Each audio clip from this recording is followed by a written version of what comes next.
Hello, everyone, and welcome. I'm glad to have again with me as we come down here. Seem like every year, Corporal Dan Stiles with the Department of Natural Resources. You have a very interesting job, don't you? Yes, some days it's more interesting than others. Yep, and we're down here on the Oconee River, and what a beautiful place for us to enjoy just the quality of life on this river. Now, right now, we're looking out across here. It's up pretty high. It is. Yesterday, on the 21st, the river stage was over 13 feet, and my understanding it's going to continue to rise for another day or so. What are some of the problems when the river's this high from a safety standpoint? Well, from a safety standpoint, you got turbulent water. You've got obstacles that may be just submerged that you forget about. It's been, since last summer when people were on the river a lot. You got floating debris coming down river that may be visible, may not be. I would encourage everyone to wear a life jacket at all times, at least when the boat is moving. That way, if you encounter something like that, you're ejected from the boat, you could be knocked unconscious and you can't swim. That's right. And you can't grab a stowed life jacket if it happens suddenly. And that's a good point, because I think I'm a great swimmer. We were talking off camera a while ago, but if I'm thrown out of my boat and I hit my head on something, there ain't no swimming going on. That's absolutely right. And I would encourage people don't think about it. I've been involved with 2 boating incidences during the month of March. There were no fatalities, but both the boats were capsized. One of them was sunk. It still hasn't been recovered. One was on the Oconee River, one was on the Mogi River in Dodge County. Those people were incredibly lucky to survive it. 2 of them spent the night on the river standing on a log at flood stage. I would encourage people, make sure you let someone know which way you're going up the river, down river, which landing you're gonna put in at, when you think you'll be back. The proper terminology would be file a float plan. It gives us a good idea where to start looking if something does happen. And you're right, down around Dodge County back in March, those guys were lucky because you spend all night out on the river. That's right. With all the things in this river, the alligators and the moccasins and whatever. It had to be a scary night out there for them, and probably for y'all too, out trying to find them. It was. Like I said, that float plan would have been very helpful. We had very few witnesses, didn't have any information whether they went upriver or downriver. All their friends say they went upriver, Well, we wasted valuable time looking upriver when in actuality we found them downriver about 5 or 6 miles. Wow. Okay, we're all fishing right now. That's right. People around here, we love to fish. Who needs a fishing license? Anyone over the age of 16 needs a fishing license. Once you turn 65, you still have to get a fishing license, but it's considered an honorary license and it's free.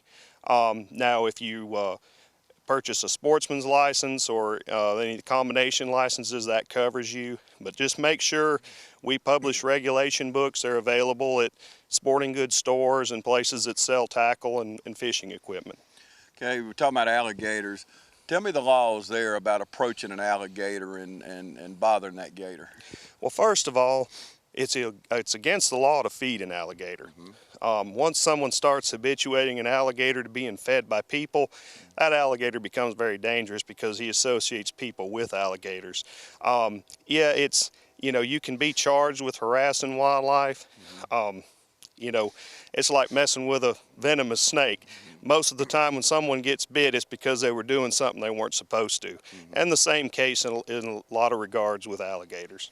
Okay, alcohol on the river. I know we talk about drinking and driving, right? But let's talk about drinking and boating. Okay, a lot of people, there's two schools. Some people know you are allowed to have alcohol in a boat. You can have an open container in a boat. The operator of a boat can actually consume alcohol while driving. But if you're under the influence or you're in an accident and alcohol can be proven as the contributing factor that made you less safe, you can still be charged with boating under the influence. Okay, and what all kind of fishing can you do on the river? I know a lot of people like to put out trot lines and things. How Right. can we fish on the river?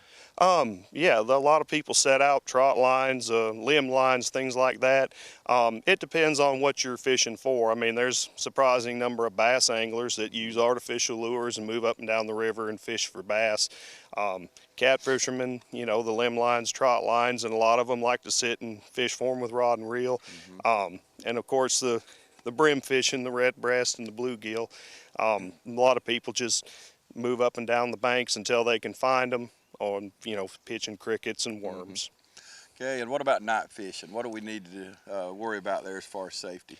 Well, as far as safety goes, if you're operating a boat on state waters, you've got to have navigation lights. You know, when you're stopped, anchored up, you've got to have that visible white light, that 360 degree that can be viewed. Kayakers, canoers aren't required to have the electrical navigation lights, but they are required to have a handheld light. But any motorized vessel, trolling motor, large motor or not, they're required to have those red and green bow lights and the white light for the stern. And we talked about alligators. As far as killing an alligator, you give out so many passes. What do you call that? Well, there's permits. It's on a quota system throughout the state of Georgia. There's only certain areas that are open, and the quota is different in each of those management areas. I believe the deadline to apply for an alligator quota permit is July 31st. Okay, and you go to the Georgia Department of Natural Resources Yes. website and do that? Yes, you can go to www.gohuntgeorgia.com or gadnrle.org, either one, and you can get to the pages that can explain about applying for an alligator quota permit. And you know, a question I've never asked you all the times we've talked, what got you into this field? Because you're outside all the time. That's I love right. it personally. I think you got a cool job. But Well, what made you get into this? Well, I always had a strong love for the outdoors. I grew up hunting and fishing. I was lucky enough to have many family members that took me as a child, and that stuck with me. Even in high school, that was what I wanted to do, and throughout college. And you know, you have to put your time in, keep applying, and if you're the right candidate, eventually the state will hire you. Okay, good. Well, Corporate Dan Stiles, thank you, my friend. You're welcome.